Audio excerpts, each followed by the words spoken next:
Welcome back to Grindmonkey Designs build of the Prusa MK3S 3D printer. I'm just going to have Erica pan over here to show you how far we are in the process. We have finished the first 6 chapters. We're moving on to chapter 7, which is the Heatbed and PSU assembly. So that's what this video will be for. Step 1 of the process, we just gather the tools needed, which will be a pair of the needle nose pliers that they provided, and then also 2 Allen keys, the 2.5 and the 2 millimeter Allen keys. Step 2, we're gathering the parts for the first stage of the assembly, and for that we need 2 of the M3x10 screws, 2 washers, and 2 nylock nuts. We also need the power cable and, this is so exciting, the actual heat bed itself. Now notice with the heat bed, I'm going to show you 2 connectors up here at the top. One of them says, and let me get my glasses, apologies. One of them says GND and the other one says VCC. The GND one, the reason we're taking note is that the black cable is going to attach to that particular connector. With step 3, I'm going to attach the power cable to the heat bed. So I will do so, making sure that the black cable is going to the connector that says GND. I'm going to place that down. I'll place a washer over it and then also one of my screws.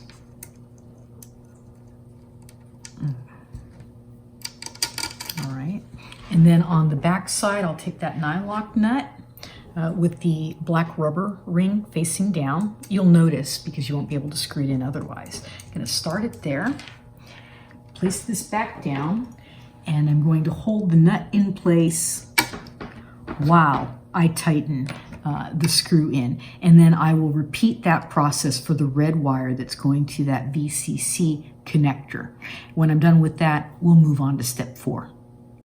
So you can see that I've added the black wire and the red wire to the heat bed. I haven't tightened them completely. I'm not supposed to. There are a couple things I have to do before that. We're going to adjust the positioning of the wires.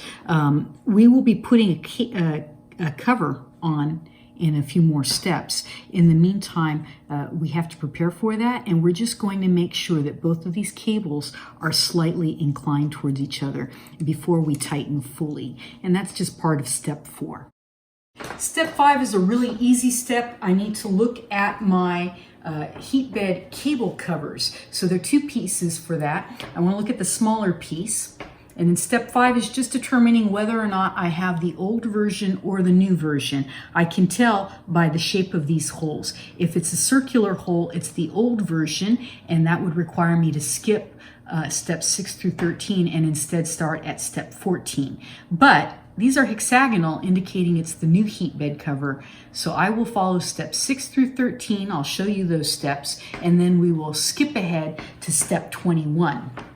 Now, step 6, I'm just gathering the components. So I have the heat bed cover, and that's 2 pieces. I have 3 of the M3x10 screws. I have 2 of these M3N nuts and 1 nylock nut. I also have 1 cover, one of these nylon or textile sleeves, and then I need the heat bed. Step 7, also fairly simple. I'm going to take that small piece for the heat bed cable cover, and I'm going to take my nuts, these M3N nuts, and I'm going to put them in position. And this would be very helpful, I think at this point, to definitely use that screw pulling technique to get them seated properly.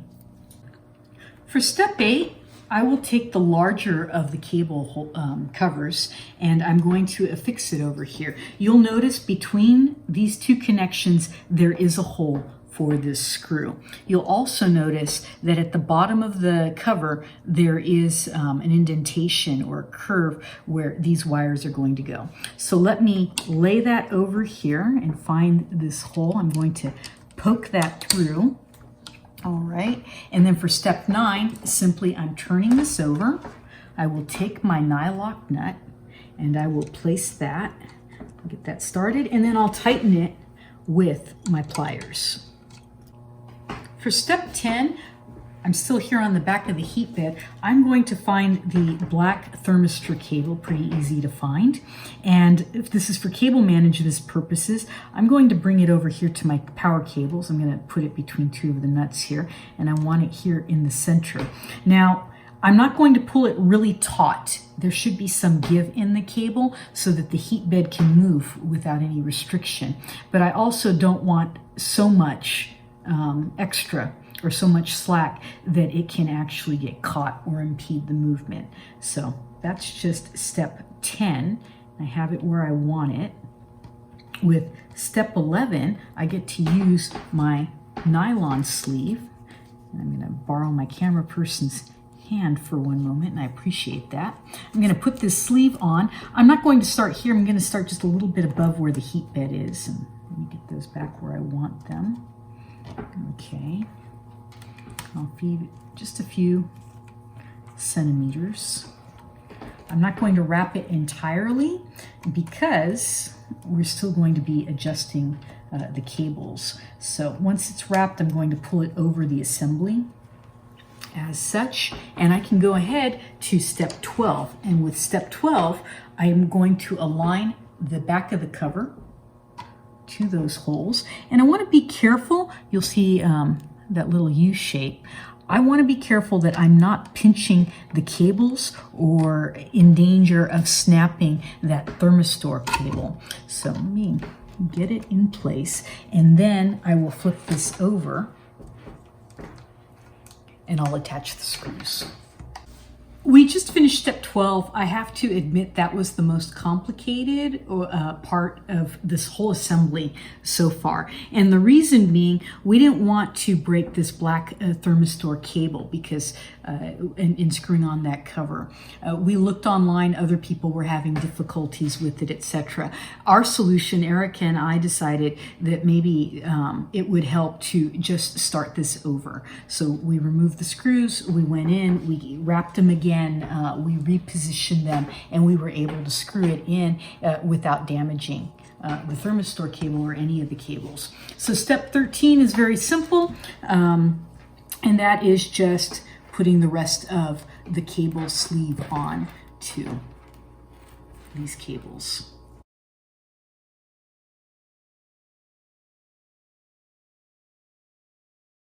For step 21, I'm simply gathering the parts for the following steps. So we need 9 of these M3x12B screws. Some kits come with a 14B screw instead. They work the same, but ours came with the 12B. I also need 9 spacers.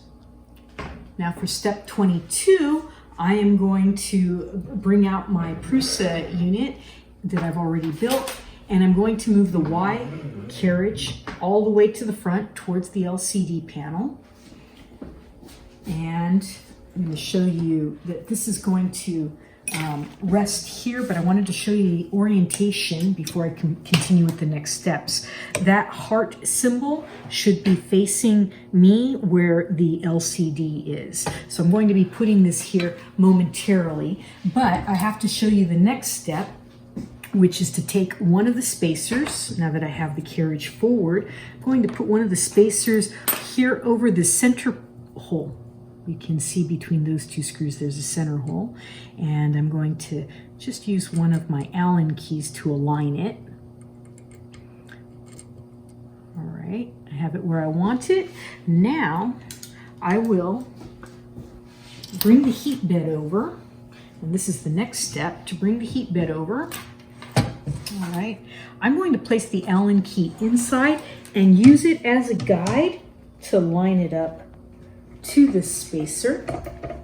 All right, it's lined up, and now that it's lined up, I can go ahead and place one of the screws. I'm not going to tighten it fully, but it's just going to be enough to keep it in place, and then we'll proceed with the next spacers and screws. For step 24, I'll take another spacer, I'll take my pliers, And starting on the right side of the heat bed, I'm going to place a spacer between the heat bed and the carriage, and I'm going to use an Allen key for alignment. I'll place a screw in there. Actually, I think I'm going to hold on to that. Place my screw in there and slightly tighten it, not all the way. And then I'm going to proceed to put in some more screws, and I'll show you after that's done and how I'm going to tighten them. So I have already started step 25, and that was placing the spacers between the bed and the carriage. I used my pliers to hold each of the spacers in. I placed my Allen key all the way through to make sure that it was aligned, and then I placed my screws in. So all of these screws are in right now. The next step is to tighten them. We're tightening them in a particular order as per the instructions. So I'll tighten the middle one first, and then I'm going to tighten the middle side ones. Nope, that one I left out a little bit more than the others. Do this middle bottom one, and another middle one over here.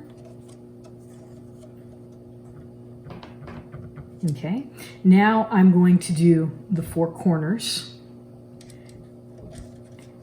and then we can proceed to the next step.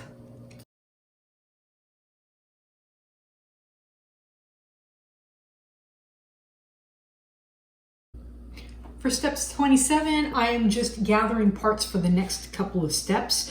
So what I need is my 24-volt power supply.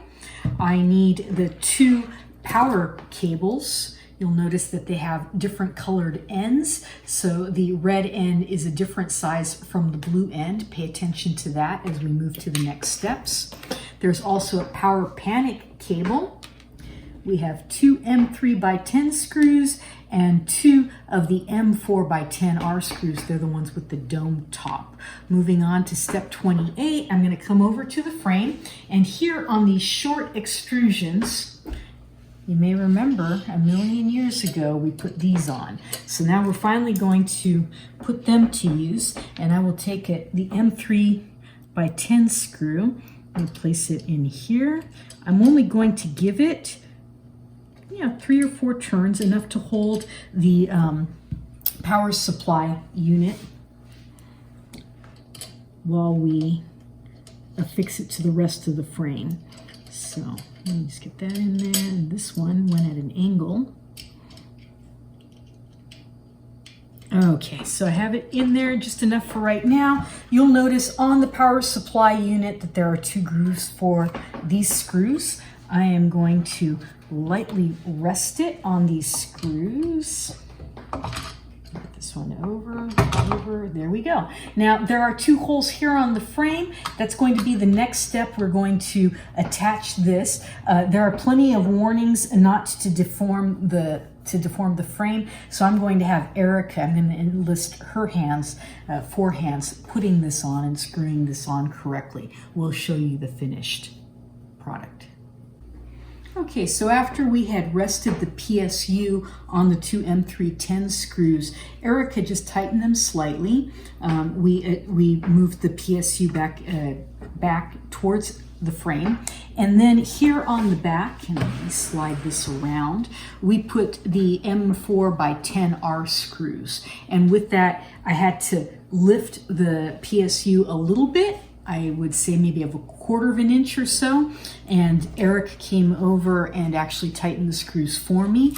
As a final check with this, we're just following instructions. The PSU is against the frame, and it is here against the extrusion as well. Step 30 is fairly simple. It's paying attention to the orientation of the positive and negative connections and the power cables. So let's move in a little closer here. We've tilted and propped up the Prusa against the box here. So you'll see these 4 connections behind screws back here. The first 2 are positive, keep that in mind. The second 2 are negative connections. I will take the first of my power cables. I put some blue tape on it, following the advice of another user on the Prusa site who said that when we're attaching the power cables to the INC board later, it helps to easily distinguish between cable 1 and cable 2. So here I've marked one with some tape. What I'll do first, I'm going to loosen or release that first positive screw, bringing my power cable over here and paying attention to the wires. The red wire is the one that I want to attach here. And you'll see some prongs. I want the prong facing me. So let me take again the red wire. I'm going to slide it here behind that washer. And let me give that a turn and tighten that. As I'm tightening it, and I do want it tight and secure, I don't want to over tighten, keeping in mind that I could break this plastic. Now, next, I'm going to release the third screw, not the second, but the third. Okay, just enough. Taking the black wire from this first power cord or cable, I'm going to slide that behind the washer. Again, the prongs are facing me, and let me go ahead and tighten that. Okay. Now moving on to the next step, which would be step 30, I will take the second of the power cables. Again, I'm dealing with the blue ends and the prongs facing me. What I will do is loosen the second positive screw, just the second screw here. I'm going to take the red wire, prongs facing me, put it behind this nut, tighten it,